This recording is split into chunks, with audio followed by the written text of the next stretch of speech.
બિલકુલ ભારતીય સમય અનુસાર મોડી રાત્રે 1:30 વાગ્યાના અરસાની અંદર આજે યાત્રાળુઓ છે તમામ તેલંગાણા રાજ્યના છે અને મોટાભાગના હૈદરાબાદના છે.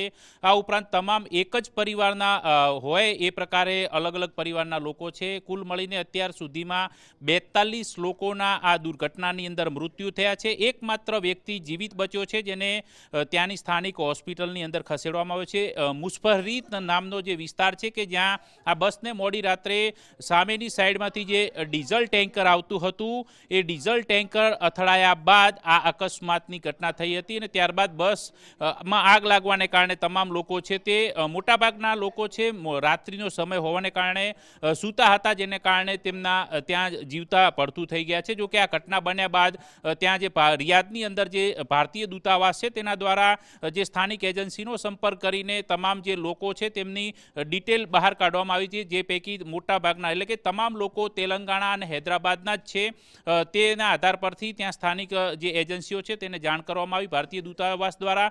જોકે આ મામલે અત્યારે તેલંગાણા સરકારે એક હેલ્પલાઇન નંબર છે એ પણ જાહેર કર્યો છે. આ ઉપરાંત ત્યાંના જે સ્થાનિક નેતા અસુદ્દીન ઓવૈસી છે તેમણે રિયાદની અંદર ભારતીય દૂતાવાસ સાથે, રાજદૂતો સાથે, રાજદ્વારીઓ સાથે સંપર્ક કરીને જે પીડિત પરિવારો છે પીડિત પરિવારોના જે મૃતદેહને પરત લાવવા સંદર્ભે પણ વાતચીત કરી છે. આ ઉપરાંત અત્યારે હૈદરાબાદની મસ્જિદોની અંદર પણ નમાજ અદા કરવામાં આવી છે અને આ જે પીડિતો છે પીડિતો પ્રત્યેની સાંત્વના વ્યક્ત કરવામાં આવી છે.